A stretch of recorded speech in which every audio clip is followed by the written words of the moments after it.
Hey guys, nice to be here. Thanks for having me. I just thought I would give you a quick introduction to my journey through music so far.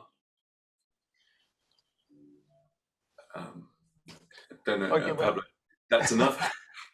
yeah, you can go for a bit longer. Okay. Dice que es un gusto estar acá y pensarles una entrada a su viaje en esto de la música. Okay, so I started my sort of proper music career at Berkeley, where I got a scholarship to attend. I dropped out very quickly after realizing that I wasn't going to be a jazz guitarist. Then I went to Surrey University back in the UK, where I continued my studies, but I was more interested in composition. So I ended up doing a PhD at Surrey in classical composition. During that period, I got involved with JTC, and after, more recently, I started doing work in the West End of London, playing on shows like Hamilton and Book of Mormon.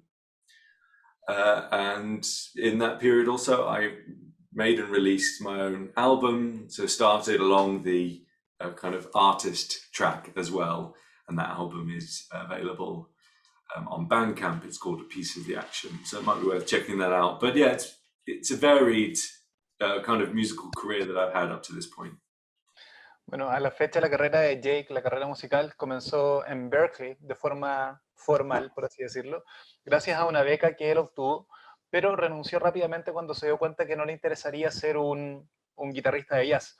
Al volver a su país fue a la Universidad de Surrey, en donde cursó un PhD, un doctorado en composición clásica.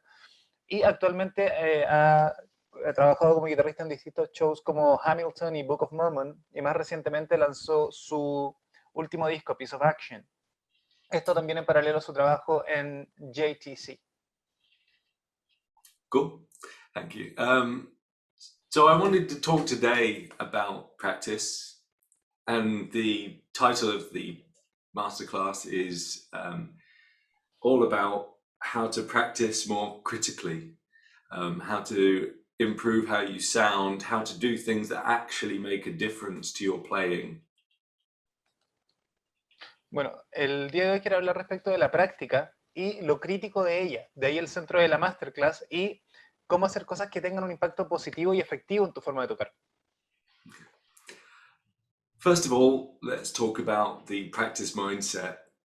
I've heard that you guys have already spoken about motivation, what motivates us to practice.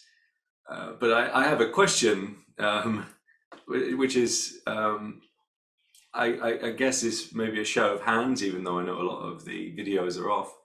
But do we actually enjoy practicing guitar? Bueno, él entiende que al momento ya hablamos un poco del tema de la motivación, pero él quiere hablar de nuestra mentalidad al momento de practicar. Y podríamos hacer esto levantando el pulgar, levantando la mano. Y pregunta abierta, ¿quiénes disfrutan realmente de practicar la guitarra? De practicar, de estudiarla.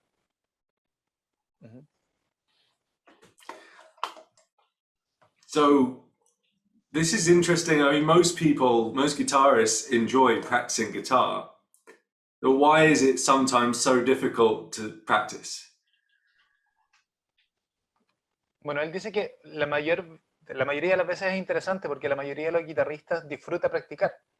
Okay, and then you ask the question. I had a problem listening. Oh. Could you repeat?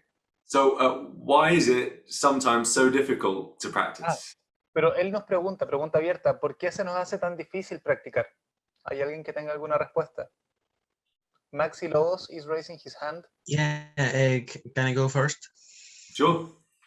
Yeah, I think that we have a problem because we start practicing with the guitar and say like, okay, now I'm going to learn scales or improvisation, and you ended up noodling or watching gear or listening to music, jamming, and you forget about that. You can't be consistent. I think that's the main problem we have.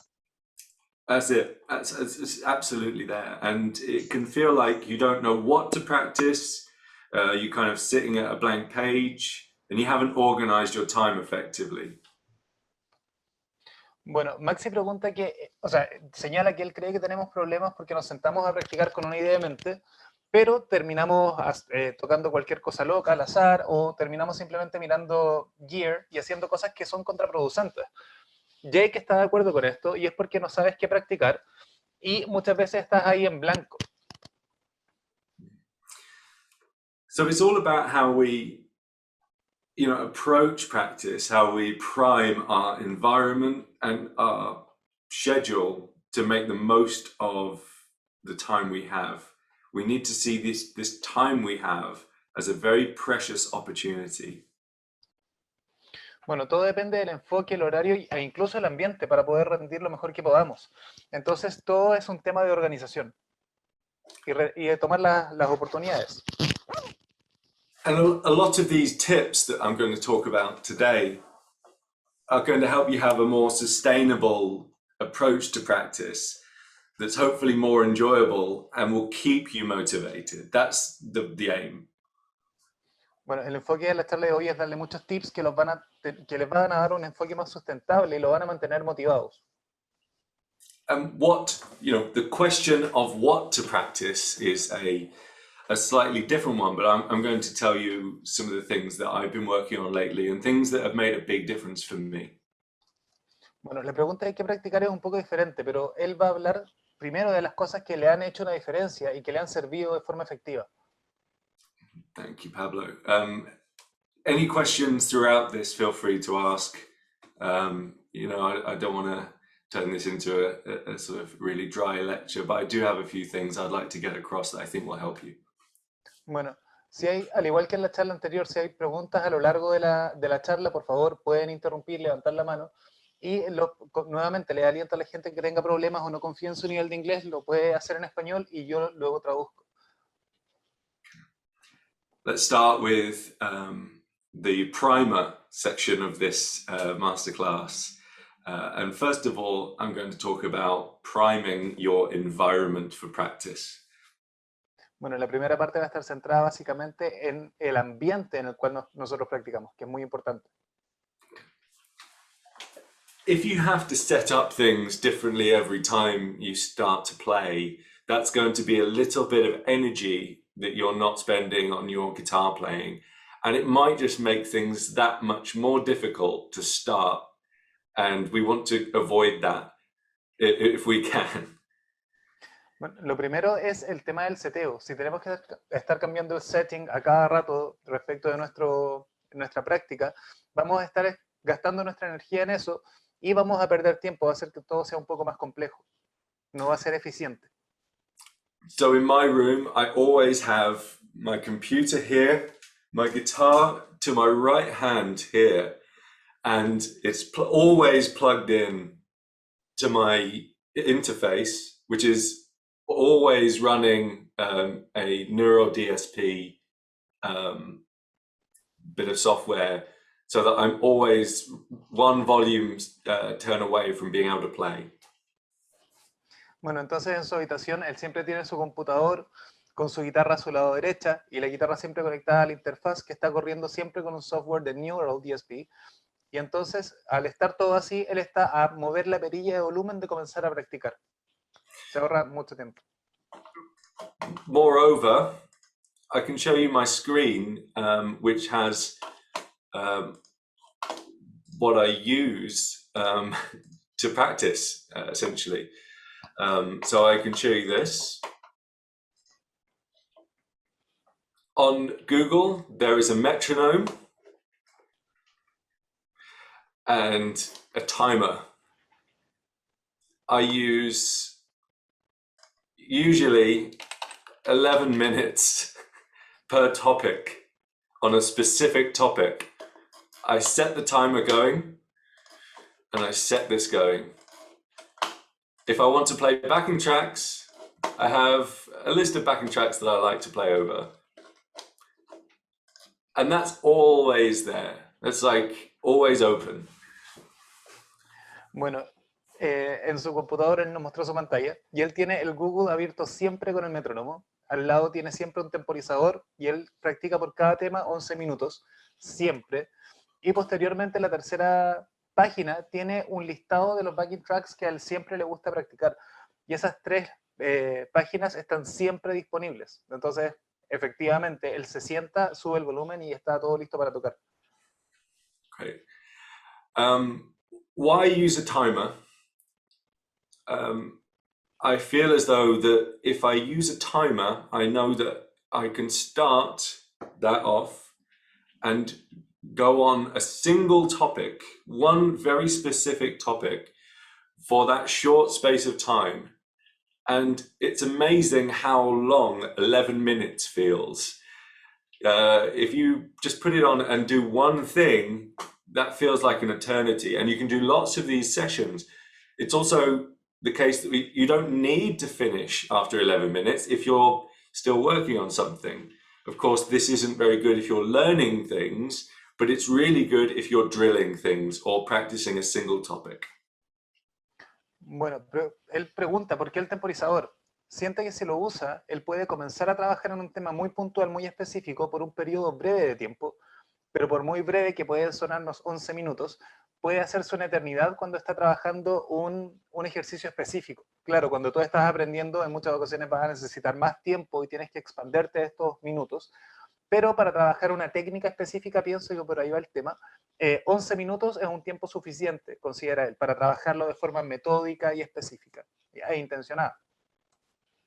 So I would write down a list of things I was going to work on that day, and then I'd put how long I think I should work on it. So for example, I might say 11 minutes working on groove with a metronome. That's a bit vague, but the idea being that I would populate a list of things to work on and go through that list. If I need to take a break, fine. It's not scheduled, but I can go on the timer, 11 minutes on this. Bueno, él normalmente escribe un listado de cosas que tiene que trabajar y con el tiempo que debería trabajarlas. Entonces puede escribir groove, por ejemplo, por 11 minutos y a pesar de que es un término un poco vago, él sabe que tiene dentro de este listado cosas que ir chequeando en base al tiempo que él sí debe trabajar. Así, siento que él tiene una intención súper clara respecto de los tiempos y la organización para trabajar dichos temas. It's amazing for me to note how my concentration falls off after about, I would say, 6 or 7 minutes. If I'm being critical and genuine with myself. And by just stretching it out a little bit, I mean, the maximum I would go for is 25 minutes. If you check out on Google the Pomodoro Method, that's a kind of popular way of structuring your time with breaks and so on. And this is not just for guitar practice, this is good for any task. If you can somehow turn time into opportunity, then you can get a lot out of that. Bueno, él hace referencia a la técnica Pomodoro, que es para organizar el tiempo. Él dice que es increíble cómo su rango de concentración después de los 6 o 7 minutos se pierde. Si él hace un esfuerzo extra, podría llegar a trabajar por 25 minutos. Pero esta técnica del Pomodoro Method, la técnica de control de tiempo, es increíble para aplicarlo en todo en la vida, no solamente a la práctica de guitarra. So we've spoken a bit about why we use the timer. Let's talk about why we use the metronome. It might not be why you think. First of all, it stops me noodling. It keeps me on the train tracks towards what I'm working on. It's a little reminder back there that I should be doing the thing I'm meant to be doing. If the metronome isn't on, it's very easy to, let's say I was practicing a technical exercise.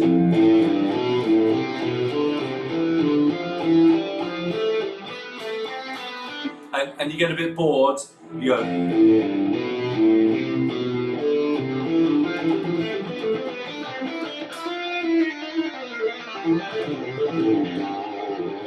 It's not helping anyone, that kind of practice. We want at least the first part of our practice to be a little bit more focused, a little bit more zen. We're going to be more creative later on. Bueno, Ya respondió por qué utilizaba el cronómetro y ahora hablaba de por qué utilizaba el metrónomo. Él hacía referencia a que no es precisamente para lo que ustedes podrían pensar, sino que le ayuda a recordar que tiene que estar haciendo lo que debe hacer y no ponerse a tocar cosas sin sentido, porque al trabajar con metrónomo o al trabajar técnica o una escala es súper fácil aburrirse y ponerse a hacer solos y cositas locas sin sentido que no van a ayudar a nadie. Entonces, cuando él no está con el metrónomo, su mente vuela y él necesita este control, porque ahora está trabajando técnica. Puede ponerse creativo, pero más adelante. Ahora le interesa la técnica. Okay, sorry. I've just had a look at a question on here from Maxi saying, why 11 minutes? Why not 10 or 15? That's up to you. For me, I find 11 minutes about right. Again, it's not a prison. It's not the absolute end. It is just the point at which I feel is good for me. There's a really good book called 59 Seconds by Richard Wiseman. And in it, he suggests one thing for productivity, which is if there's something you don't want to do, just set yourself the task of doing it for 2.5 minutes. And usually you end up doing it for an hour. Once you get going, it's the hardest bit is to start. Bueno, él miró las preguntas y por ahí le preguntan por qué 11 minutos, por qué no 10 o 15. Y dice que esto depende de cada uno, esto es personal. A él le funciona esa cantidad de minutos, pero al final del día no es una prisión, no es el fin de las cosas. Entonces, para él eso funciona. Yo hace referencia a un libro de Richard Wiseman que se llama 59 Minutes, right? The name of the book. 59 Seconds. Seconds. Eran 59 segundos, que habla respecto a la organización del tiempo. Y dice básicamente que cuando hay algo que no quieres hacer, te planeas hacerlo en 1 minuto y medio y terminas haciéndolo por mucho rato más. Entonces, ese es el nombre del libro, 59 segundos. Cool. Lately, I've been using the metronome at the beginning of my practice sessions for because I'm not necessarily working on lots of technical exercises. I'm trying to use it for improvisation. And so lately I've been using the metronome for 2 very specific things. One is to just kind of play and try to hold down some sort of groove at any tempo. And I might do 11 minutes of something like this. I'll change my sound to a clean sound.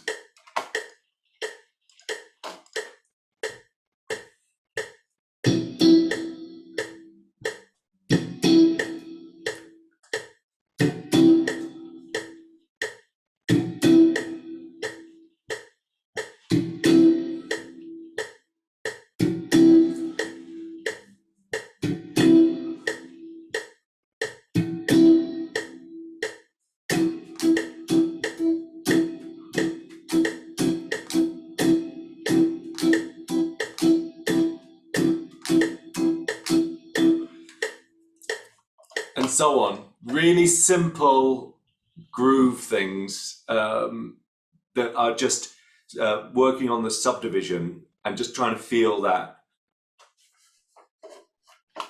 Bueno, dice que últimamente estaba utilizando el metrónomo al comienzo de sus prácticas porque no está necesariamente trabajando en muchos ejercicios de técnica, en muchos aspectos respecto de su técnica. Entonces, lo puede utilizar para centrarse en un groove, por ejemplo. Entonces puede estar 11 minutos de lo que estaba tocando recién. Y puede ser un groove muy simple, pero le ayuda a concentrarse durante esos 11 minutos en ese groove para poder mejorar ese estilo de técnica. Ahora, there's a comment and a question, Jake. The comment refers to your camera. Some people are saying that it seems kind of blurry. Yeah, but I think he fixed it. You fix it. Cool. I think it went out of focus, and now I've just tried to. I opened the software, and I think I've managed it. Sometimes it gets locked, but sorry about that. Let me. Apologies. Yeah, no worries, mate. And there's a question from Victor Quesada. Victor, would you like to say it yourself, or you prefer for me to do it? No, you do it. I have noises here at home right now. Okay, so Victor says, how do you handle the effect of temperature changes you have in the guitar since it's not on a case or bag in terms of adjustments of the neck? How do you handle the temperature effect on the neck? I honestly don't worry about it too much until there's an issue. Being in England, the temperature changes aren't as drastic maybe as elsewhere in the world, but I would seek advice from a legitimate luthier. I don't have anything useful to add, I'm afraid. Bueno, Víctor preguntaba respecto de los efectos de la temperatura y los cambios que produce la guitarra, ya que no estaba en un case o en un bolso. Él dice que el clima en Inglaterra es básicamente como cualquier otro lugar del mundo, entonces él no tiene como una información u opinión legítima al respecto, sino que recomienda buscar ayuda con un luthier profesional. Okay, so the next thing I want to talk about with the metronome, and this is a really great exercise that you should all try, it's a lot harder than it sounds, is to pick a random tempo and pick a key, and just try playing a 2-bar phrase. You can start at any point, but it's a 2-bar phrase, but you must end on the root note on beat 1 of the 3rd bar. So let me demonstrate. Do you want to explain what I'm about to do? Sí, dice, algún ejercicio que es muy sencillo, que puede sonar fácil, pero no lo es tanto, es elegir un tempo y una nota y tratar de tocar una frase breve de 2 compases, pero debes terminar en la raíz 1 en el compás 3. Es lo que va a hacer ahora.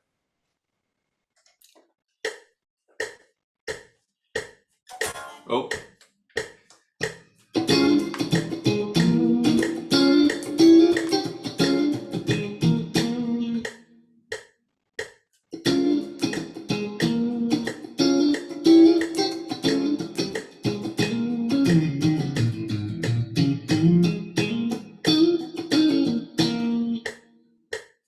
Eight bars.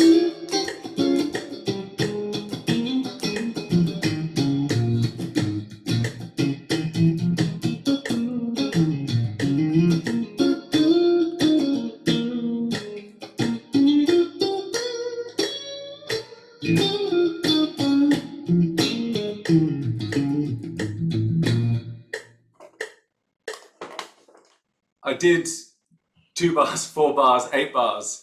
But the point I was trying to make was that it gets progressively harder as you continue this exercise.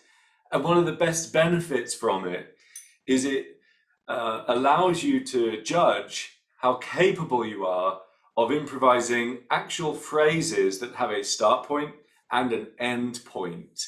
And you can change what those start and end points are. You can make it harder for yourself. But I think this is one of the most essential exercises for improvisation. And if you do 11 minutes of this every day, I think it will make a huge difference to how confident you feel in the music that you come up with. Bueno, ahí hizo distintos compases, pero fue aumentando el nivel de dificultad. Este ejercicio siente que le ayuda a saber qué tan bueno eres improvisando frases que tienen un comienzo y un final. Lo puedes ir haciendo increciendo, desde lo más fácil a lo más difícil cada vez, y si haces esto cada día por 11 minutos, vas a notar una gran diferencia en tu nivel de seguridad y en la capacidad que tú sientas sobre ti mismo al momento de improvisar. And you'll notice that I slightly, I complicated the groove for my own challenge. Of course, you can do whatever is appropriate for you. Please don't jump into it trying to feel like you're challenging yourself too much or thinking about too many things at once. Bueno, ahí Jake complicó el groove para su propio desafío, pero por favor no trates de saltar a cosas que te desafíen demasiado. Trata de hacer cosas desafiantes, pero que estén dentro de tu rango de técnica, dentro de tu nivel como guitarrista. Yeah. And if you really struggle to do this kind of thing, just make sure that you can subdivide the beat in all kinds of different ways with at least 16th note subdivisions. I'll demonstrate what I mean by that after you've translated Pablo. Bueno, lo que pueden ir haciendo acá, en caso de que les cueste mucho, pueden tratar de ir subdividiendo los tiempos en cuartinas o lo que les vaya acomodando un poco más. ¿Okay? Ahora voy a mostrar un ejemplo respecto de lo mismo. So start without playing guitar, 1E and a 2E and a 3E and a 4E and a 1E and a 2E and a 3E and a 4E and a 1E, 2E, 3E, 4E, E and 1. Any of those da da da da da da da da da da da da da da da da. To do any permutation of that, put the metronome on.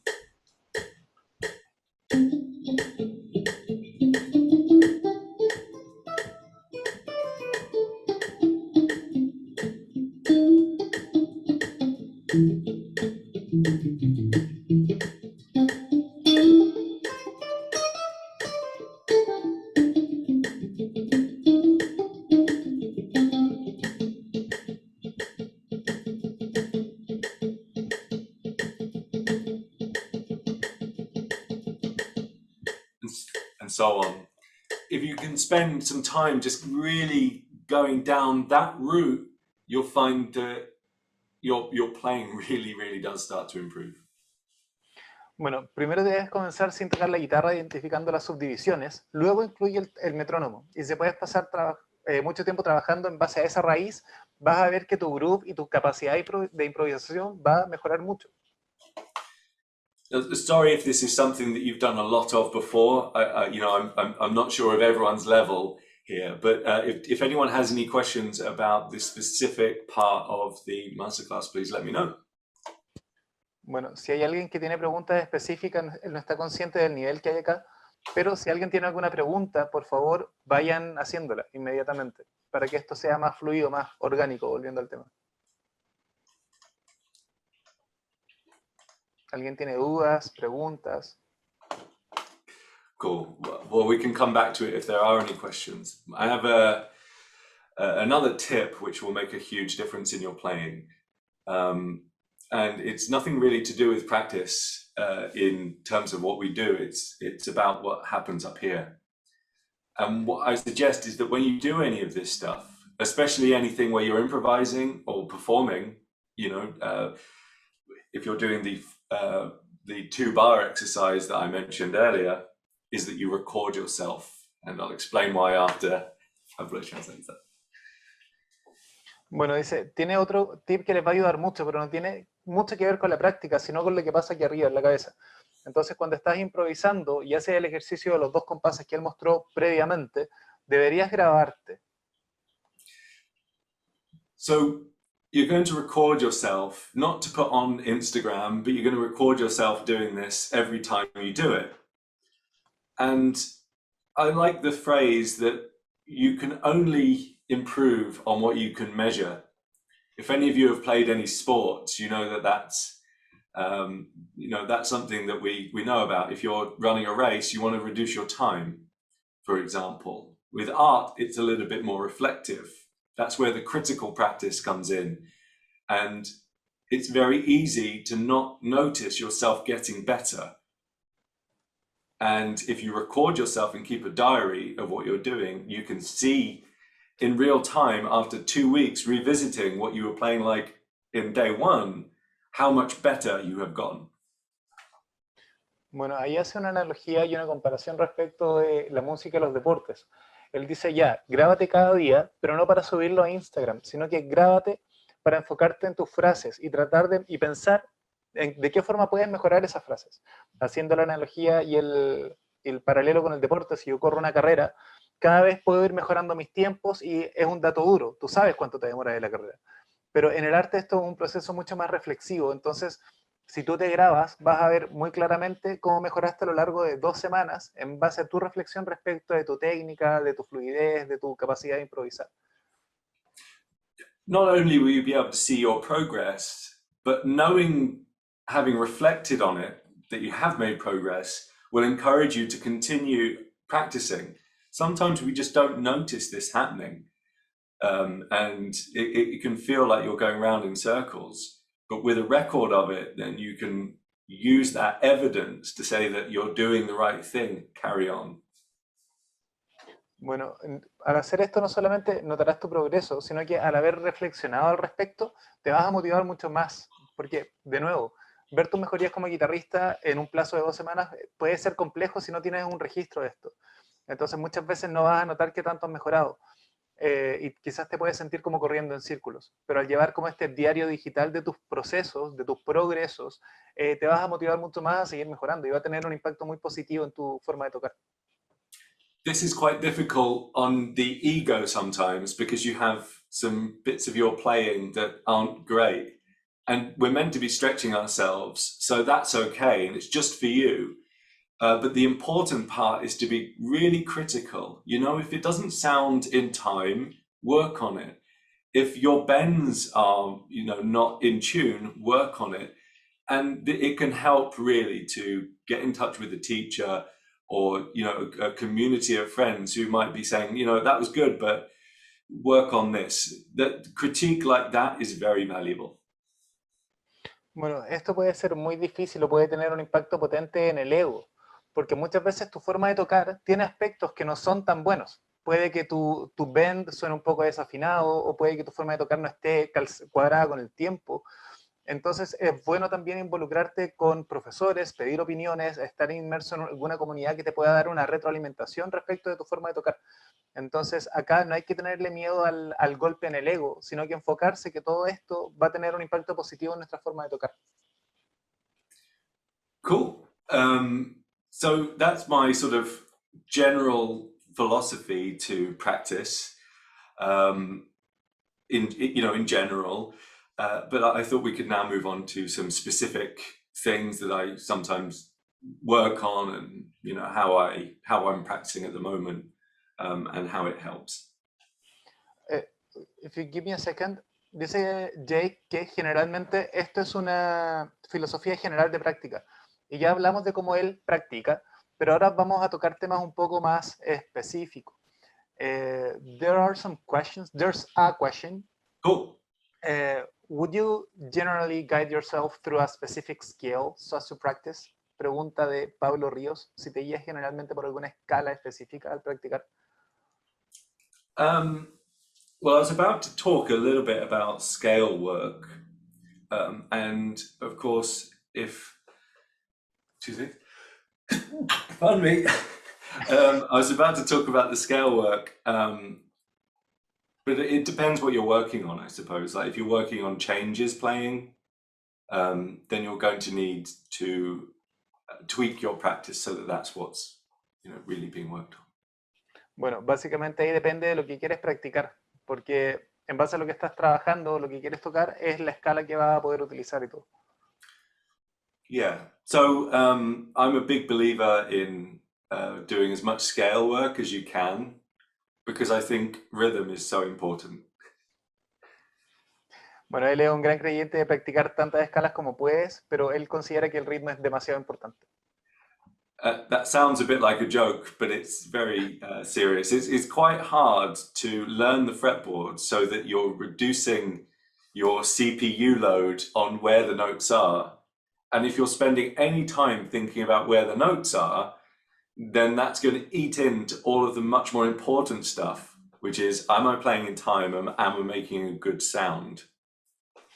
Bueno, dice que podría sonar como un chiste lo que dijo, pero es verdad. Dice, oye, te está llenando la CPU de todas las notas, de dónde están las posiciones de las notas, pero te estás perdiendo un montón de cosas que son igual o más importantes, como, oye, estoy tocando en tiempo.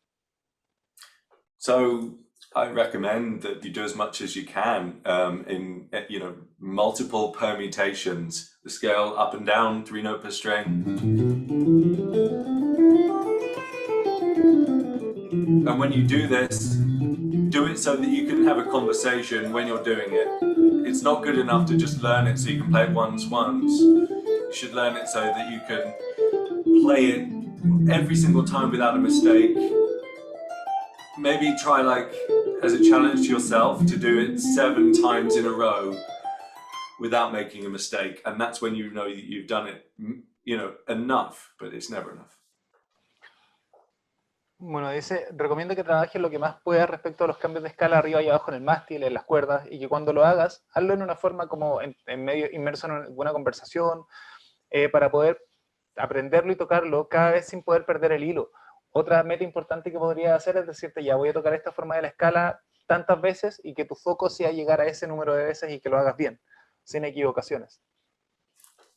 Then break it down into sequences so that we're feeding our left hand with every single way of every permutation of the scale that is conceivable. Bueno, también puedes trabajarlo en pequeñas secuencias. Eso también es muy recomendable. So you might think 3, 4,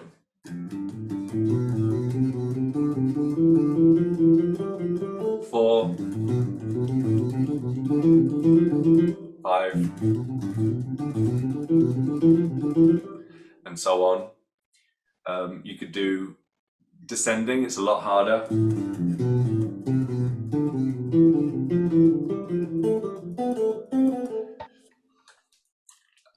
That kind of thing. Bueno, entonces también las puedes agrupar en grupos de 3, de 4, de 5 y así en adelante. También puedes trabajarlo de forma descendente. Hay distintas formas de abordar el trabajo por escala. Lo importante es poder trabajarla sin perder el otro foco sin perder el norte de las otras cosas que he podido recabar. What's funny with guitarists is that a lot of guitarists don't do this kind of thing because they've learned the C major scale in one position really well, or they can play it, but they might make a mistake or hesitate all around the neck. But if you talk to any classical musician, they will, who is, professional standard, they will have this kind of thing so drilled into their practice, and for many reasons, because they have to sight read a lot of music, they have to have permutations under their fingers with proper fingering. Bueno, lo que es gracioso en guitarra es que muchos guitarristas se pueden saber, por ejemplo, la escala de do mayor muy bien y se quedan con eso y eso lo van moviendo a través del mástil. Pero cuando hablas con músicos clásicos, ellos tienen demasiado asimilado el tema de la permutación de escalas, porque ellos trabajan de esta forma, ellos tienen que leer música de forma constante y esa es como la forma más apropiada de poder abordar un mayor trabajo musical, digamos. I think that there's a question, Jake. Sure. There's a comment from Germán GP Music. He says, you should not practice until you do well, but until you cannot go wrong. There's a quotation. Yeah, it's when I prepare for a show, I don't practice so I can play the whole thing through before I go in, because there's no rehearsal when you play a show as a dep. I practice it so I get it right every time. I don't get it right every time when I'm actually doing it, but I at least try to get it right so I can do it at home every time. Bueno, ahí Jake decía que, haciendo referencia al dicho que Germán posteó, dice que el dicho decía, no deberías practicar hasta que lo hagas bien, sino hasta que no te equivoques. Jake decía un poco que iba un poco en esa línea de pensamiento, como que él trabajaba en eso. There's a good question from Montaner. That's the name of the person here. In Spanish, he says, ¿por qué el blues con su pausa y expresividad es de los pocos estilos en los que muchos guitarristas extraordinariamente técnicos y limpios no pueden encajar? So, in English, he says, why is it that blues, with its pause and expressivity, is one of the few styles that many extraordinarily good, well-technique and clean guitar players cannot fit?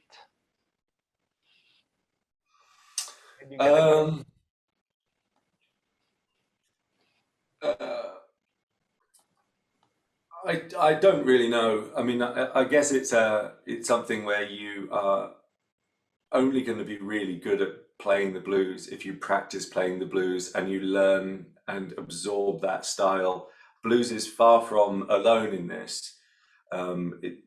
You can, classic rock, playing like Slash, all of these things take dedication down a speciality, and it's not necessarily about your ability, facility, or what have you.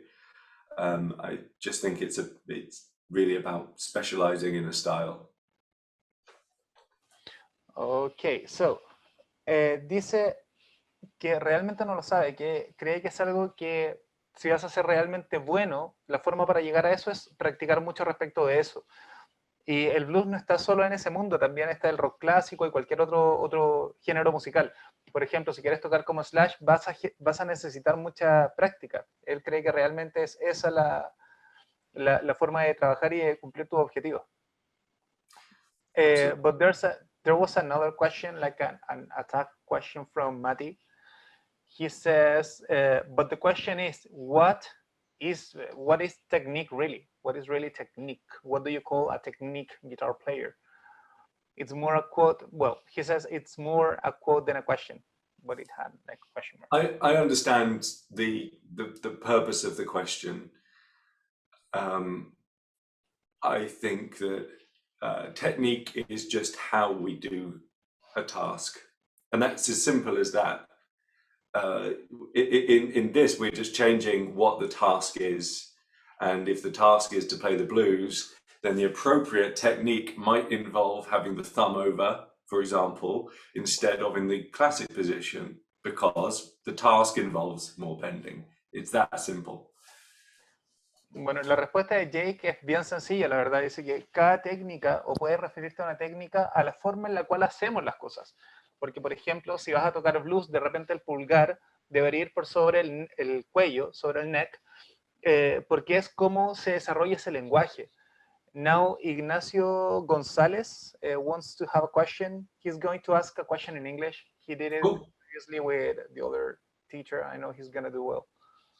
Nacho. Okay, thank you, Ignacio. Yeah. Hello. Thank you so much. Hello, Jack. How are you? Good, thank you. Yeah, thank you for coming for this masterclass. I'm really learning a lot of things about that. I have a question regarding, you told us about like your daily practice based on a specific like element that you want to improve. But what about your weekly like schedule?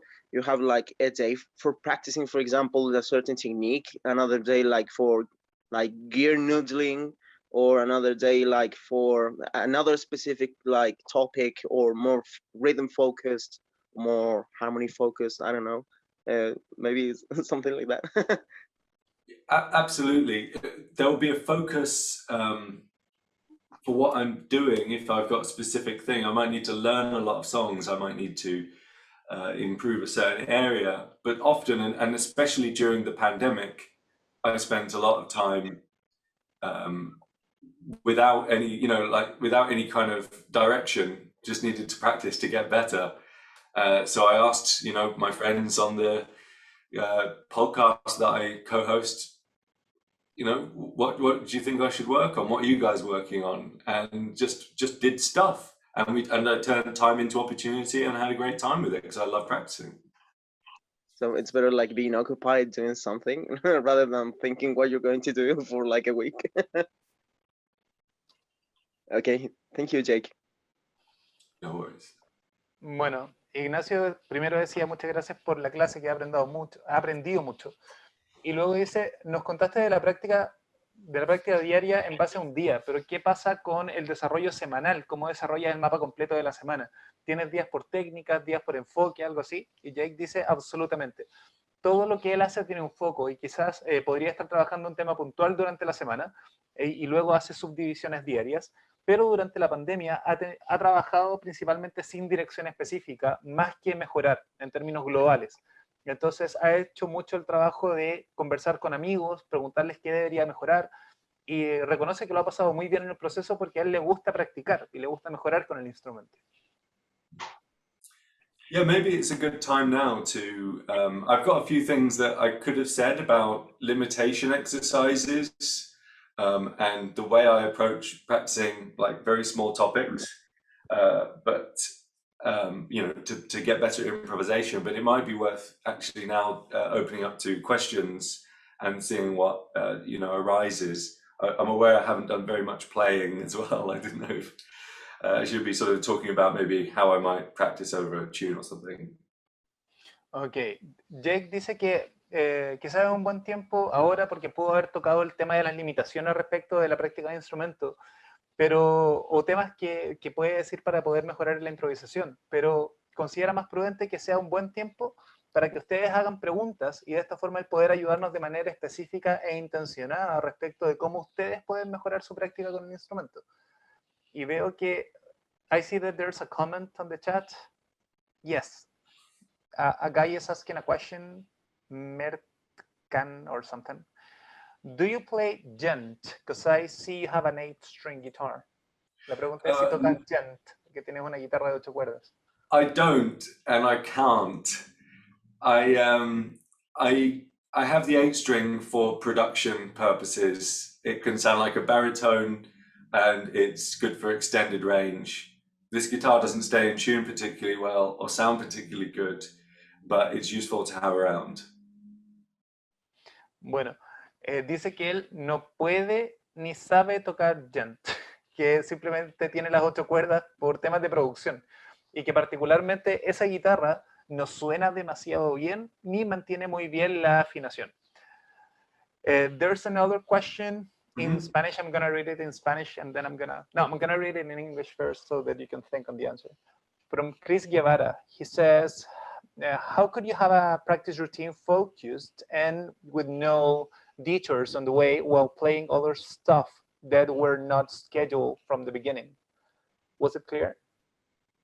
So, la pregunta en español es cómo tener una rutina de práctica enfocada y sin desviarse en el camino tocando otras cosas de las que no estaban programadas desde el inicio. When I schedule my practice, it's often, that timer and metronome thing come as a pair at the beginning of my playing, at the beginning of the practice session. There are things where that gets turned off, and that might be learning some Bach, it might be practicing over backing tracks or analyzing something, or many topics. But I'll happily leave certain things open-ended. So I might put in my schedule, play giant steps. And actually I can show you one thing I do, which is I start by playing that a couple of times round with different tempos and different feels, for example, until I'm bored, and then I go to the next thing. Bueno, cuando organiza las prácticas en base a sus tiempos, con el metrónomo y el temporizador, recordemos que eso es lo primero que Jake hace siempre, porque eso le da la forma en la que va a trabajar y lo organiza de manera específica. Luego analiza los distintos temas sobre los cuales puede improvisar, puede trabajar algún solo, y siempre deja cosas sin terminar, para que la próxima vez al comenzar a tocar pueda darle una vuelta con eso, y una vez que lo termina, vuelve a retomar su práctica con metrónomo y tiempo. And when I do this, it is open-ended because I might be thinking of a specific area of the fretboard that I'm trying to work on, or a specific rhythmic idea, or I'm trying to play through the changes using each subdivision of the beat.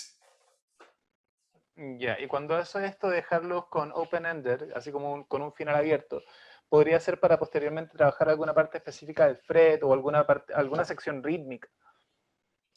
I love this exercise, so I'm going to demonstrate what I mean by that last thing.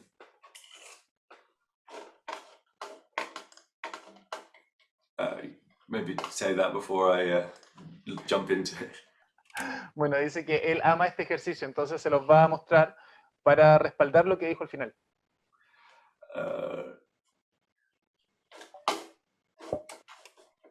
So on a changes tune, like giant steps, that sounds like this. And I'm just thinking of the rhythm. And very simple.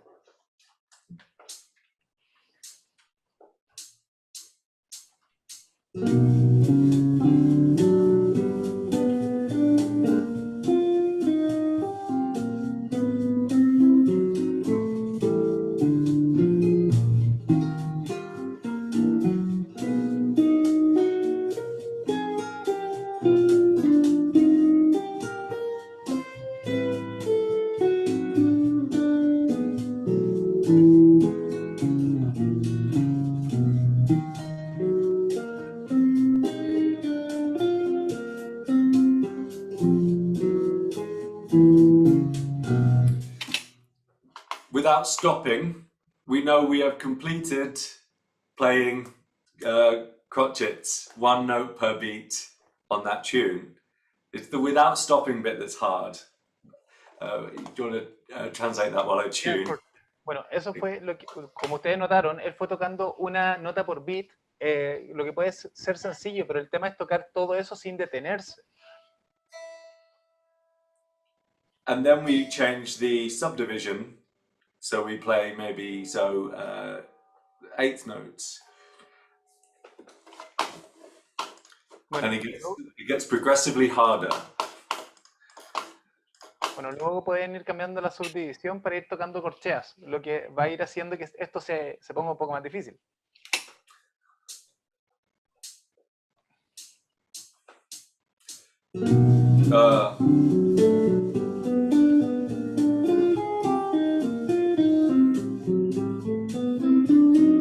Not 8 notes, 16th, sorry.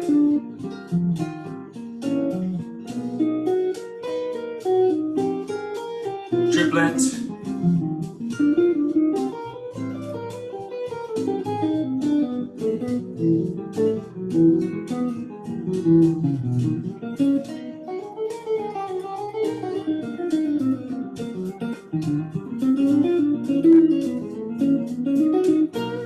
And then, 60,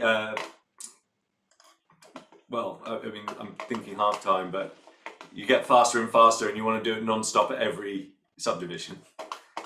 Bueno, la idea ahí era ir aumentando el tempo, ir cambiando los ritmos y los patrones en los cuales fue tocando. Pues él fue pasando de tresillos, cuartinas, corcheas, buscando cada vez, por medio de un andamiaje, llegar a un nivel más complejo de dificultad. Jake, I think that there are two questions. Okay. One, again, I'll read it in English first, by Christian Vera. How would you do it so as to practice carefully when thinking on, when bearing into consideration a tendinitis in process and the care that you could do after your hand? Do you think it's convenient to apply more economy picking and less alternate picking whenever possible, so as to generate less tension and energy in the hand than in Spanish? Trick question, it was difficult. So, para una práctica de cuidado ante una tendinitis en desarrollo y el cuidado de la mano, ¿crees que es conveniente incorporar más picking económico y menos alternado cuando se pueda? Esto a modo de generar menos tensión y energía en la mano. I've never had any problems with my my physical issues. What I would suggest is that if you're experiencing surplus tension, that you see to that straight away. With a proper technique, I expect that you wouldn't have any problems.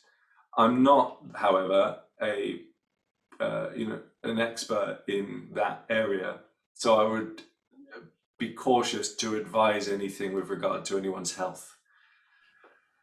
Bueno, Jake dice que afortunadamente nunca tuvo problemas físicos de ningún tipo, pero ante cualquier tipo de tensión recomienda que busques ayuda inmediata con algún especialista. Él no es un experto, entonces se toma muy seriamente esto de dar una recomendación sobre todo de salud frente a algo que él no maneja muy bien, porque él no lo ha sufrido en persona. Maybe you need to make sure that if it hurts, you take a break. Ok, entonces dice que quizás si te duele, para. Entonces, ahora Jorge Rojas, he says, what is your strategy when you encounter a hard section that you need to learn? ¿Cuál es tu estrategia cuando encuentras una sección difícil que debes aprender? If I have to learn something that is that I'm playing by rote, as in I'm learning it to play it exactly the same every night, it's repetition and problem solving. If it's really tough, by problem solving I mean I might decide to play it using a certain fingering or using certain groups of strings. If it's improvisation, those things are usually how to play through tough changes, and everything I've said about playing through things at different subdivisions and playing constantly while that's not how I'd perform, it is good practice because it keeps your head engaged in how to play through those difficult changes.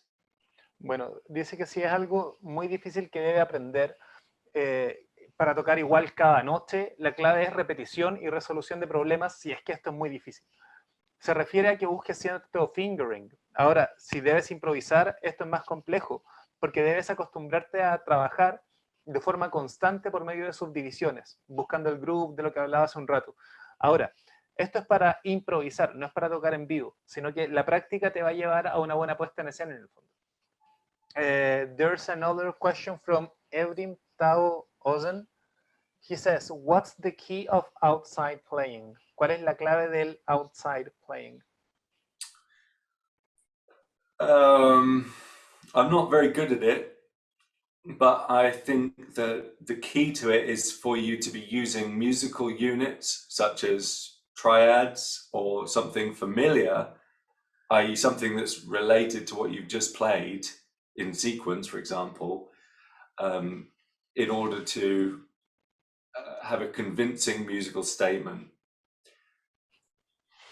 Bueno, dice que no es muy bueno en ella, pero cree que la clave es usar uniones musicales como triadas, por ejemplo, o algo más familiar que sea conocido, con que te sientas cómodo, y secuencias, por ejemplo, para tener una propuesta musical más convincente, perdón. I'm trying not to give you an answer such as use this scale over this, use this over this. Those things are... sorry? César, tienes el micrófono abierto. Si vas a hacer preguntas, dale, pero sonó como que lo abriste solamente, por eso te silencié. Si quieres hacer la pregunta, dale, puedes, pero sentí que se te abrió el micrófono como sin querer. I think his microphone just popped up. No worries. Yeah. But yeah, there are specific scales you can use in specific contexts. However, in general, you know, if you're playing over one key, you can get away with an awful lot. But what sounds good to me is if it's absolutely perfectly in time, and there are, you know, that there is some sort of structure to what you're playing. I could try to demonstrate after the translation.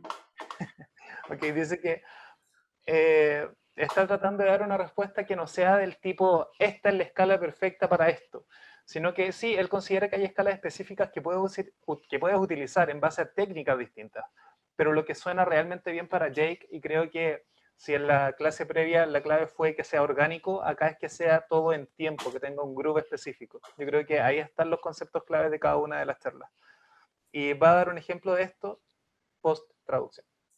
So, first of all, I'm going to play random triads across A Dorian as the outside tension, and it has to be tension. You have to earn that tension.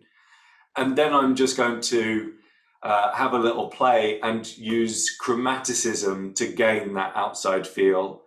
And I might do various other things like moving something up a fret and down a fret. I'll try to demonstrate it. It won't sound like good music, but we'll see.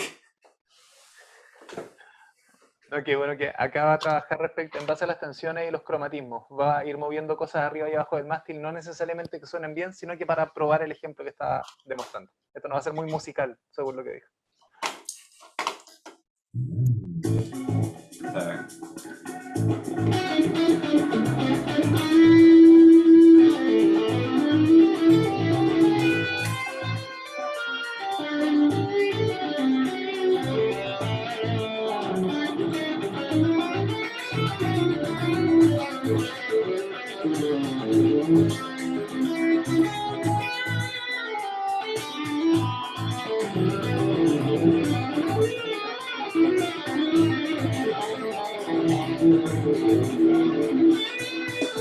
So I might go.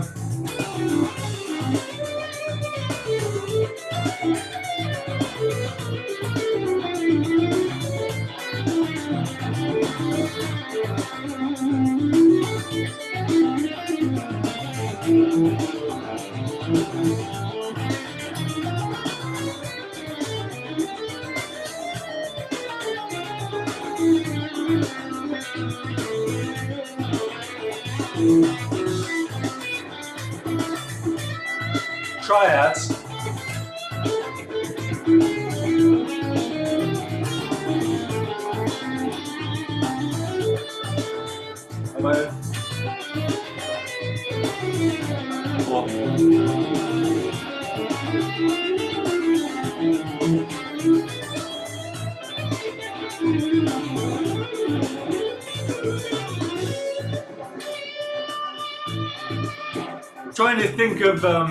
Trying to think of weird outside stuff all the time doesn't lend itself to good music. Bueno, dice que tratar de pensar todo el rato en tocar con outside playing no necesariamente lleva a buena música. It's best used sparingly. You know, one note makes a big difference. Let me try again, doing maybe what I would do for the outside feel. Bueno, hay que tratar de utilizarlo esporádicamente para... Ahora él lo va a demostrar para ver de qué forma él podría tener un enfoque con este outside, con este sentimiento del outside. Blue notes are helpful.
And so on. But again, I probably wouldn't play anything like that unless I was going, okay, play outside stuff. I think it's good to kind of hold these things back so that they're used sparingly and effectively.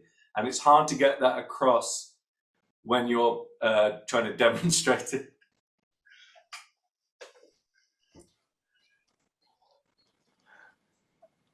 You finished the idea? Oh, cool. So he said, dice que es bueno dejar estas cosas atrás respecto del outside playing, que no se centren mucho en eso, sino que debes fluir un poco más con el tema de la música. No decir voy a tocar pensando en outside playing solamente. Eso apuntaba. Ahora, there was a two-side question, I think it was right here, from Francisco Lara. There are two questions. It says, considering an improvisation in pentatonic minor, in which grade would you usually use or take advantage of using chromatisms? That's one question. Like the amount of chromatisms you use, I think he aims towards a percentage of chromatisms within the pentatonic minor scale when improvising. And the second question, when recording your videos for JTC, do you use Kemper, neural, or probably reactive loss box? Greetings. Okay, the first part of the question, I don't really understand, and I don't know how to answer, because it would just depend on the context. I really can't give you a one size fits all. You just have to know what they sound like and use to taste. Yes. Dice, la primera pregunta apuntaba a considerando una improvisación en pentatónica menor. ¿En qué grados de la escala habitualmente aprovechas de trabajar con cromatismos? In which degrees of the scale would you use chromatisms? Well, okay. I use things chromaticism to target scale degrees rather than think of them as. So you can have. You know, for A minor pentatonic box.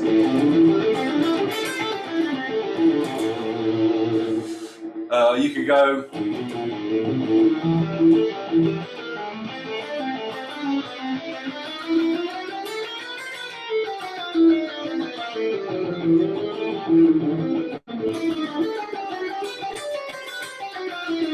And it all still sounds like A minor pentatonic, just with these connecting fibers that move you from one note to the next. Bueno, dice que depende del contexto, no es como una talla les calce a todos. Entonces, lo importante acá es considerar que todo siga sonando con las fibras como que utilizó para conectar del cromatismo, llevándolas a la pentatónica menor. No es como algo que, de nuevo, esté intencionado. El contexto lo determina todo. Y la segunda pregunta era, para grabar tus videos en JTC, ¿utilizas Kemper, Neural o Reactive Low Box? And about the second question? The second question, the last one I released was with Neural DSP. Previously, I've used the Kemper, and I usually would use the Kemper for exercises because of the way I record everything. It's just easier and makes more sense that way. But a lot of this isn't to do with sound, it's to do with how the project is set up. I really do like using the plugins when I have to produce a good sounding solo though, because I can mix it absolutely to how I want it rather than record it and then decide to change it later, and you can't do that with a Kemper. Bueno, dice que el último video que sacó fue con Neural DSP y previamente él trabajaba con Kemper. Ahora usa Kemper para hacer más ejercicios debido a la forma en que trabajo, siente que le hace más sentido. Y mucho de esto no tiene que ver con el sonido, sino con la forma en que trabaja. Por ejemplo, sigue utilizando los plugins de Neurals, perdón chicos, para grabar solos, ya que esto se puede editar de forma más detallada, más al dedillo. Entonces va en la forma en que trabaja más allá del sonido. There's another question from Matías Martínez. In your example, as the difficulty increases, how do you manage to get the correct note in the next chord? Because it can get tricky at some point. Absolutely, it's hard. But you, through sticking with lower difficulty enough, you can be able to move through into the next difficulty level. Yeah, it's really, really tough, especially at high speeds. But one of the things, like let's go back to giant steps, for example, one of the things you can do to help with this is to just kind of take a few bars and come up with things that sit under the hands nicely.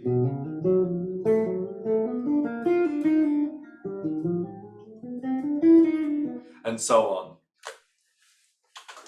Ya, dice que definitivamente la idea es que vaya avanzando en dificultad. Y en medida que vas avanzando, debes dominar un nivel para saltar al otro. Y una de las cosas que puedes hacer es concentrarte en un compás y tocar las cosas que estén como a tu alcance. Es ir trabajando en eso. Creo que esto también va de la mano con evitar frustrarte. I think that there's a question. Can I demonstrate that one for the higher tempo?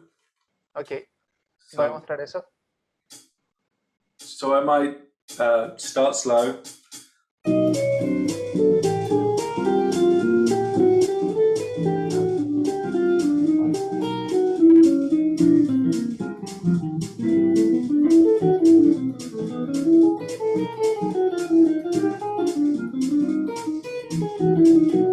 And then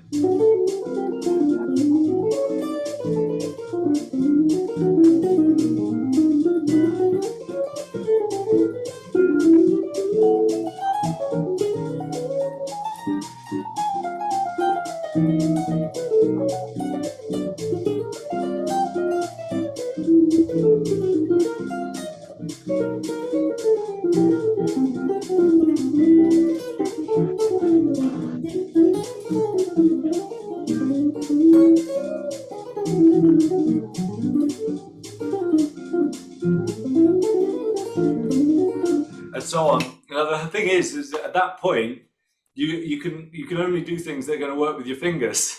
So you need to come up with stuff in preparation that you can use to help you move through things. So there's a little bit of a connection that needs to be made with your left hand fluency and this exercise. Bueno, dice que el tema es en ese punto que vas a querer tocar cosas que puedas tocar. Entonces debes buscar la preparación que te lleve a tener la fluidez necesaria con tu mano izquierda para poder llevar a cabo los ejercicios de las canciones que estás tocando. The fun thing is to try not to stop Ya, lo divertido es tratar de no parar, en el And- fondo, seguir tocando. And without changes as well, to try to move faster than come back.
And so on, like you just sort of change the tempo, change the subdivision you're using, but to be able to move between those freely is a really good exercise to keep, working on this. No one plays like that though. We have to, then this is just a practice. Bueno, recordar que esto es solamente una práctica, nadie toca así, ¿ok? Ahora, there's another question from Mertkan. He says, what do you think about the music that teenagers are listening to today? ¿Qué piensa respecto de la música que los adolescentes están tocando el día de hoy? And Matías Martínez says thank you because of the answers. My pleasure. What do I think about the music that teenagers are listening to today? I have no idea what they're listening to today. I assume in the question is some sort of issue with pop music. Is that right? I'm gonna ask him. Wait, Merkan, are you there? He's not sure about what type of music do you refer to. Like, is it pop music? What do you refer to? Are you there? If not, we're going to ask about Britney and Marcianeke. And okay. Oh, rap and pop. Okay. The first thing is, have you listened to that music with a view to trying to appreciate what is being enjoyed about it? And that way, you might find in it more sophistication than you expected. Okay. Lo importante es escuchar el detalle de la música. Podrías encontrar un poco más de sofisticación en lo que estás escuchando.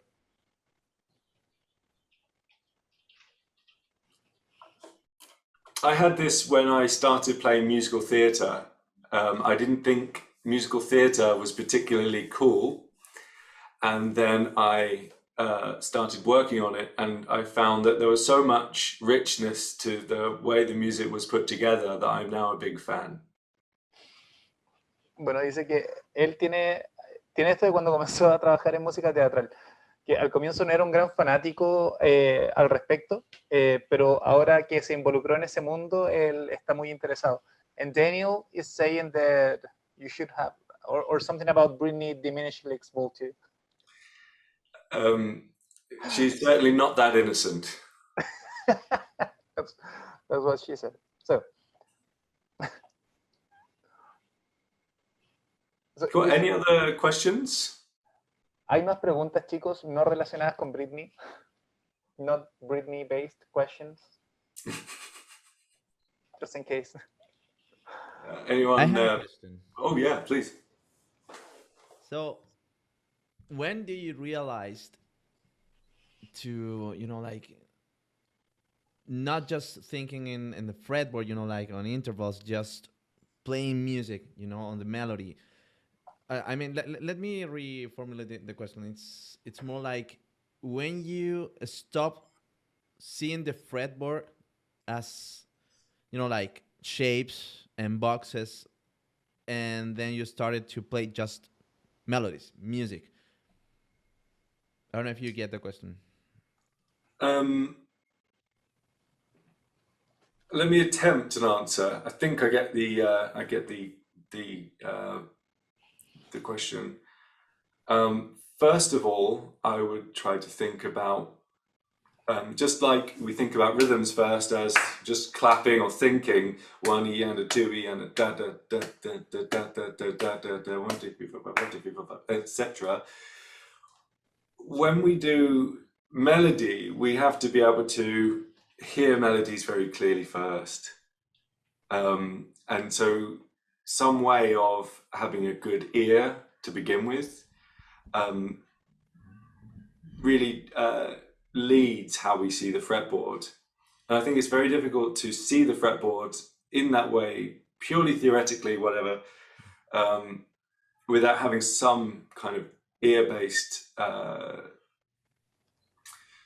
relative pitch training. Aside from that, it's a big thing at the moment, but it's worth like looking at the fretboards entirely as kind of an intervallic shape machine, and then you map that onto the ear stuff. Yeah, cool. Thanks. It's I don't know if you use this. No, sorry, Pablo. You want to translate this? I was gonna ask you if you wanted to do it, but if you want me to do it, I'll do it. I'll do it. Cool. Yeah, I don't want to steal your job. No. Dice que la pregunta del Mati apuntaba a básicamente cuando paras de ver el fret en forma en formas o en boxes, y cuando te comienzas a enfocar en melodía. Señala Jake que primero trataría de pensar en tiempos, como cuando lo hacemos al aplaudir, por ejemplo. Cuando hacemos melodía debemos ser capaces de escuchar la melodía claramente primero, y cuando entendemos eso podemos ver un poco más allá de lo teórico. Aparte de eso, ese es el gran tema en el fondo. And last question, do you have any, I don't know, like examples or exercises to practice that? I mean, like, this Pat Metheny's exercise when he used to play just one string over chord changes and just pick one note of the triad of the 7th chord. Do you have something like that, or your own or personal approach? Maybe good to translate the question while I think about it. Bueno, la pregunta del Mati apuntaba a si tiene algún tipo de ejercicio o material para poder practicar a lo Pat Metheny, por ejemplo, en la cual él tenía formas de poder tocar una nota e ir trasladándose por medio del acorde. A eso apuntaba, ¿cierto? Okay, my answer is a little bit vague and maybe in two parts that might require some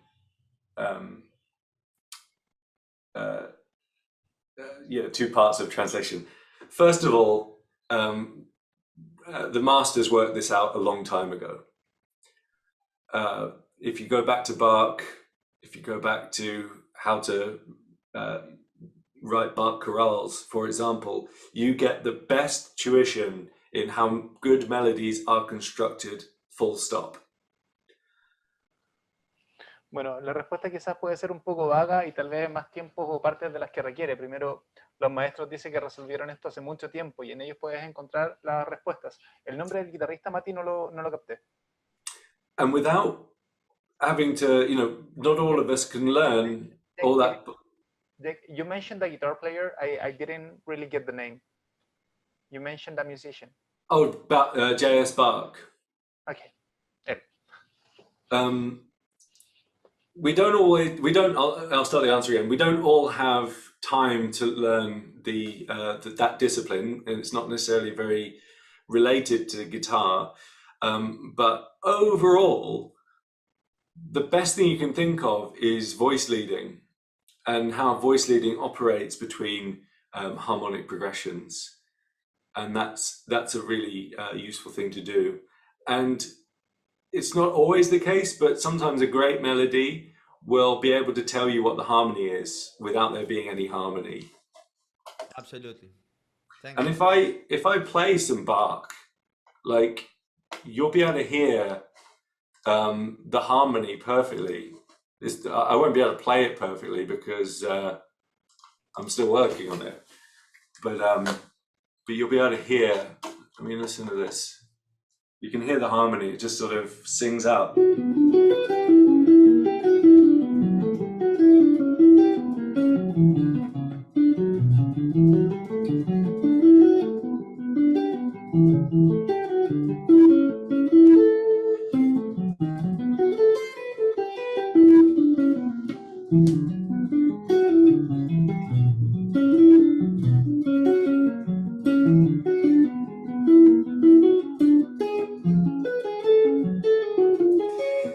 Oop, mistake.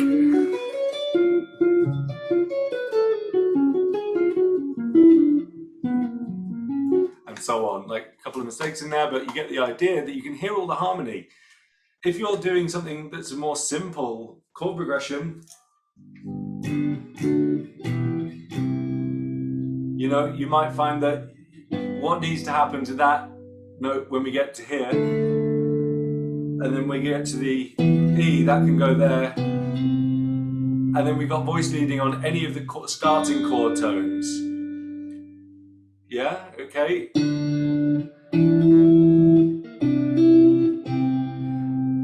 And you might go to the root. And you can have a melody that references any of these voice leading parts.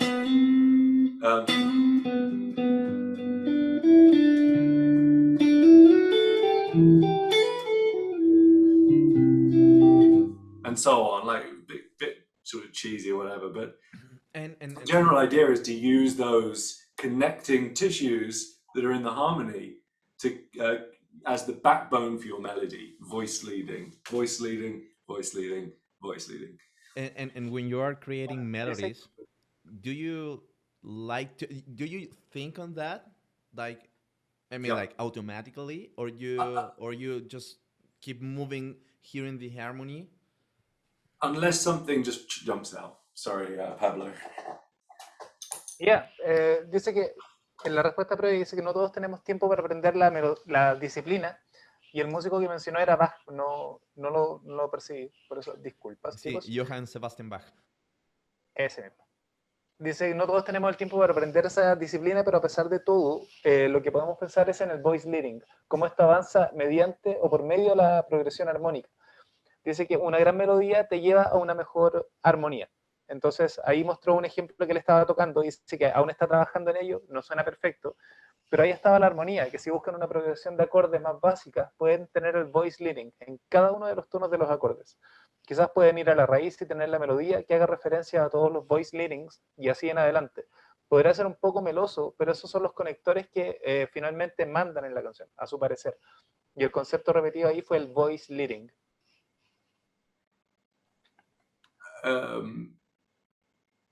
As for the Bach, I see there's a question from Jorge Rojas about what Bach pieces to learn. If you go on imslp.com and find the violin partitas, just do anything without chords. All the ones with chords if you like, but anything single line, that's what you should look at. I'm currently looking at them. They're absolutely amazing. There's this other one. I mean, it just sounds so good. I mean, I'm working on this one at the moment, but just have a listen to how beautiful the harmony is. Oh.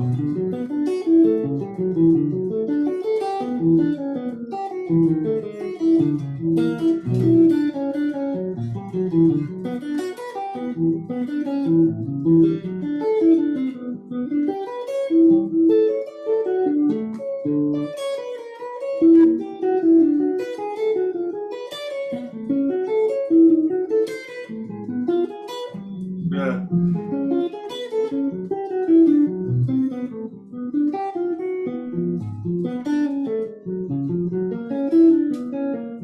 It's just amazing stuff. In the second part of that, there's a lot of these two-part inventions.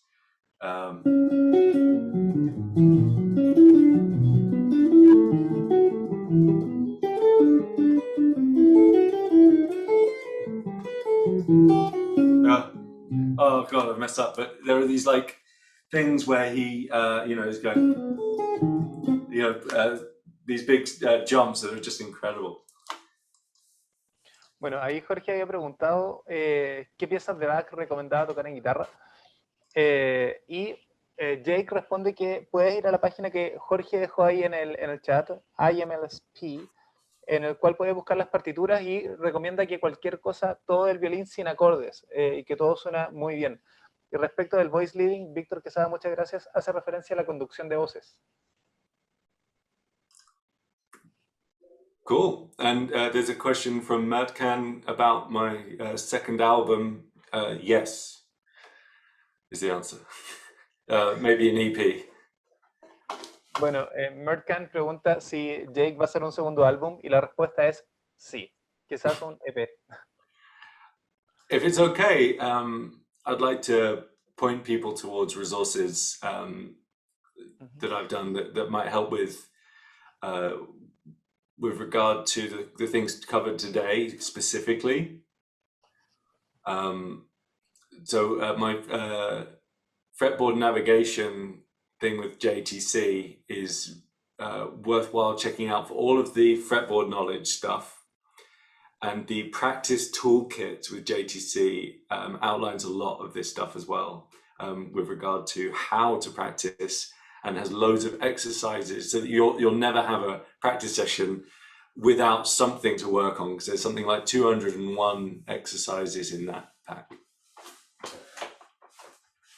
Bueno, dice que va a enviar un material para que identifiquemos la navegación del fretboard junto con el kit de práctica, que también deberíamos buscar eso, que nos va a ayudar mucho. Y que nunca vamos a tener una sesión de práctica sin algo puntual que practicar, porque son sobre 200 sesiones de práctica con temas bien intencionados y puntuales. Cool. I mean, if there are... Question. Oh, yeah, please, yeah. Jake, I want to ask you, who's your favorite guitar player? My favorite guitar player, I can give you 5 off the top of my head. Maybe 10. If you guys want just a list of players to check out that I love, maybe that's more helpful. Scott Henderson, Adam Rogers, Kurt Rosenwinkel, Sylvain Luc,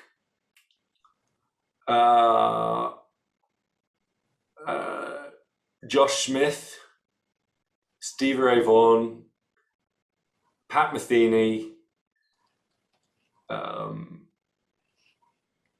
probably John Schofield, Peter Bernstein, Guthrie Govan, obviously, John Petrucci, Steve Vai. You know, all these guys are just so worth checking out. There are so many absolute monsters out there. I'm never short of inspiring people to listen to. Bueno, ahí mencionó su guitarrista favorito y dice que son verdaderos monstruos y son capaces de inspirar a cualquiera a agarrar el instrumento. Maybe check out the recording if you missed any of those in the notes. So, chicos, ¿hay alguna otra pregunta?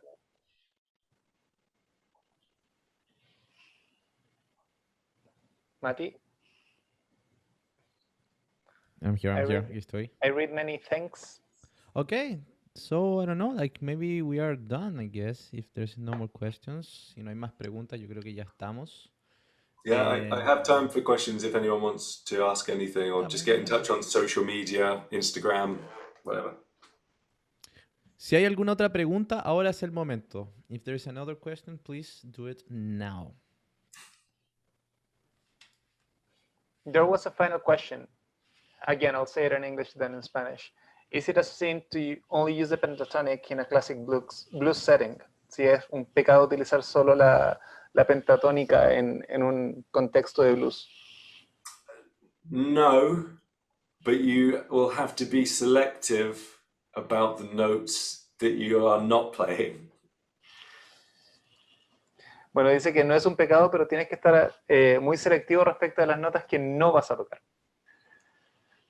And I think Victor Quesada texted that he has a question. Sure, maybe this can be the last one. Yeah, please check us out on Instagram mainly nowadays. Facebook's dead. Okay, cool. So Victor says, how do you approach taking the vocabulary of triads, arpeggios, etc., and playing them fast without sounding like an exercise? ¿Cómo enfocarías el tomar el lenguaje o el vocabulario de las triadas, los arpegios, etcétera, y tocarlos muy rápido sin que te suenen como un ejercicio in improvisation, within that context, en el contexto de la improvisación? You basically, it's okay for them to sound like an exercise. The better you play them, the more people are going to be convinced that they're not an exercise, first of all. Second of all, it's just a case of applying more variety. And if you've done lots and lots of exercises, you can apply these varieties of things at will. Bueno, dice que básicamente está bien que suenen como un ejercicio, pero debe buscar variedad y que debe sonar convincente al momento de tocar. He says thanks, and he sends you a heart. My pleasure. Heart back. Cool. Shall we do the final one on Francisco Lara? Yeah, sure. Okay, so Francisco Lara, again, English then Spanish. Could you please be so kind as to tell us about your guitar and rigs as to play live? And thank you beforehand. ¿Se puede hablarnos respecto de tu guitarra y rig para tocar en vivo? I don't really have anything set at the moment. I don't really do many gigs lately. I play exclusively at the moment on shows in the West End, which stops me from having to gig so much. So I don't really have a live rig at the moment. If I did, it would probably use the Kemper. Bueno, dice que actualmente no tiene un set definido ya que no está haciendo muchos shows, más que los que está haciendo en el West End, de estos teatros musicales, entiendo. Pero si así fuera, él iría por el Kemper. On the West End shows, you use the equipment that's there. So I play it in someone else's guitars. Bueno, cuando toca en eso, en el West End, él utiliza el equipo que ya está ahí. Entonces toca los instrumentos de otra gente. That's great. Cool. You don't have to carry your guitar and. No, I go on the train with my backpack and that's it. And then I get the train home. Yeah, that's the best advice. It's amazing. I don't even have to take a single instrument and it's fabulous. Yeah. I don't have to drive. I can have a beer after the show if I want. Also, it's more secure. Yeah, but this is something we're very, very lucky to have in London, UK, and it's not available to everyone around the world, unfortunately. Yeah, cool. Also, if anyone wants to see how a partita or Bach looks, it's something like this. You know, like. Yeah, it's I'm not working a lot. Science. It's just music. It's just one note at a time. Yep. Yeah. Actually, this one looks like kind of difficult, but it is kind of easy. You know. Yeah. You know, like. Don't be intimidated. No. Be inspired, and it sounds. I mean, I'm working on that one that I screwed up earlier, but it's so beautiful to practice that you want to practice. Like I find myself like staying with it for way longer than I planned on because it's so nice to hear, and it really does build into your fingers and your body this kind of sensibility for shape, for music, for melody. Oh, it's been my pleasure to do this. It was obviously intended for practice and how to practice anything and how to enjoy your guitar playing. And if you take away anything from this, is that, you know, playing guitar is great fun and you'll have more fun the more you practice and the better you practice. I promise. I don't know anyone who's done all this stuff and not had a better time for it. Bueno, Jake dice que fue un placer grande, que esto fue intencionado básicamente para practicar y cómo disfrutar el proceso de práctica, porque a todos nos gusta tocar es divertido, pero cómo hacer de la práctica algo más llevadero, algo más efectivo, más eficiente, más intencionado. Cool. Okay, so thank you, Pablo. Thank you, Matthias. My pleasure. My pleasure too. Okay.